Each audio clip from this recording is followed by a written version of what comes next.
Welcome everybody, this is Shiree with Rehash Fiber. I love spinning fiber, any kind, all the time, every day.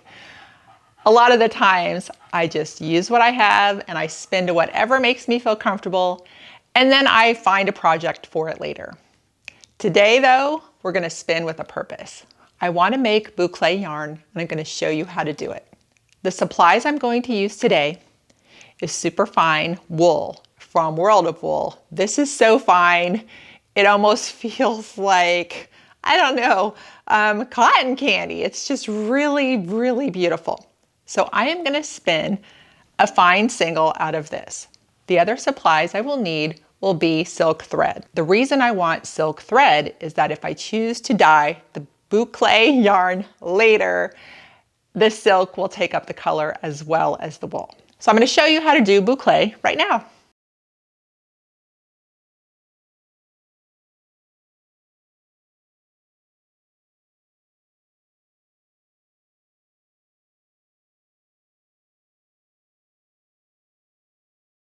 In step number 1, when I made my fine single, I did that with a Z twist. And here's a little tip for you if you have trouble ever remembering this, because this is what I do for myself. I say the right way. So that means it's turning to the right, it's going clockwise. That is your Z twist, the right way. The S twist is when it goes counterclockwise or to the left. So the number 1 step when I did the fine single, this was spun with a Z. Now what we're gonna do is what I call the bunching phase. I've got my single and my thread and I'm just gonna tie it to the leader. I hate the extra that flops around, so I always cut it off. Oh, and by the way, I have my ratio at an 11:1. This is how I usually spin my fiber, and so I just left it on 11:1. And we're going to go the S, so to the left, and I'm gonna just let the energy build up in the leader. Now, we're going to treat the thread as the core and the fine single as the wrap. So I'm going to let the spin build up in the core, then coming in from a 45-degree angle, I'm just letting the single wrap on. But here's the catch. You have got to make some bunches, because later on you're going to be bunching up your fine single to make the loops, and you need it there so you have it to bunch with. So we're going to do a little bit more of the coil.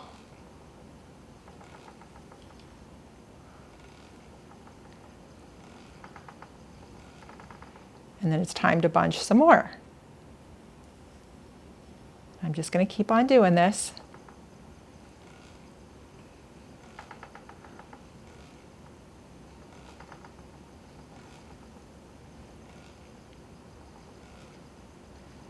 Bunching it.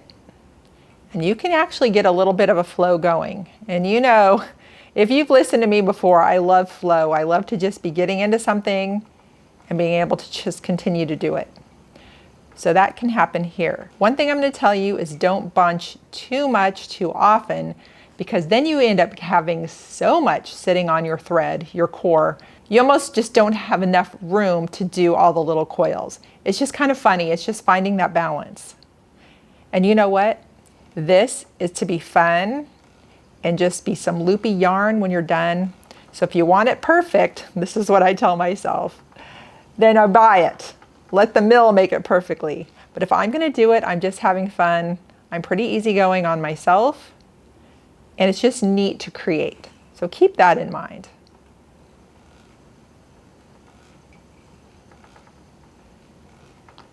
We're just gonna keep going like this, letting it wrap like a coil.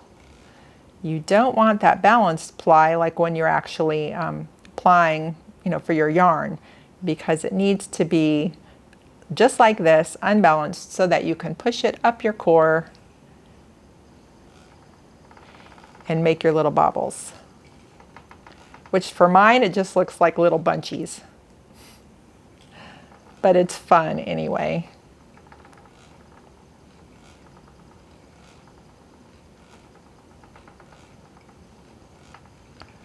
So you see how that goes. So as you can see here, this is the finished part of step 2, where I used the core and then coiled the single around it and did a little bunching. So you can see there's lots of texture in here. Now we're going to go on and we're going to make our loops and bind it. To start step 3, I'm going to tie the thread and the coiled single around the leader. I have changed my ratio to an 8:1. I want it to go a little bit slower so that I have more control and time to space out my loops so that I can then bind them in a nice manner. I feel like if it goes any faster for me, it's harder to control all of that. Now we are back to spinning a Z. So we're going in the right way. We are going clockwise, and so we're going to get the twist into the leader. So it already started to bind it, and that's okay. That's just the beginning of it. So you see here I've got a little extra to play with. Because of my bunching, I can then start to bind this. I'm going to hold this at about a 45-degree angle and let that ply it into place. See here, we have these fun loops. Not perfect, but very fun. I love it. Isn't that cute? You see why we did the bunching? Now I have something to work with. I can control the loops and I can get it going like that.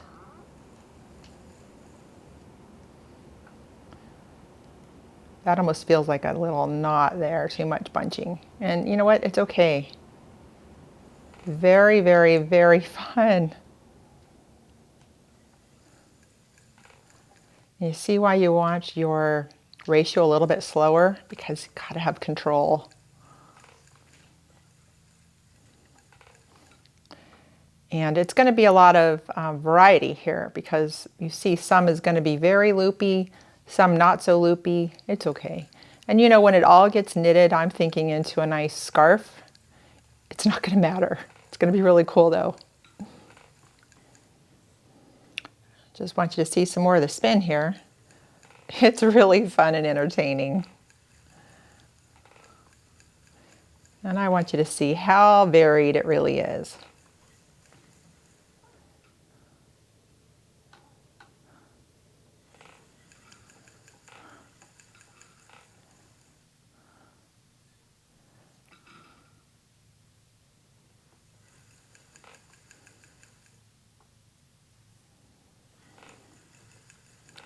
I love those little loops. Look how much character it puts into the yarn. Very, very fun.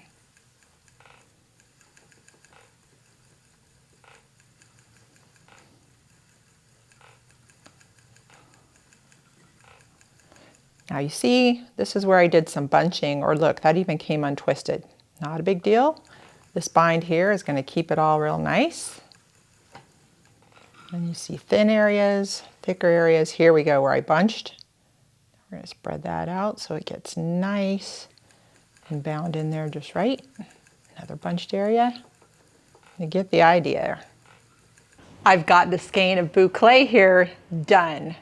It is so much fun to make. Look how fun and bouncy it is. And you know that soft fiber. This feels great. So I do have some more to spin up and make another equal amount of this. Then I can get working on a project. The only thing that I would tell you a little bit differently is earlier on in the video, I said to not bunch too much because you might have a problem.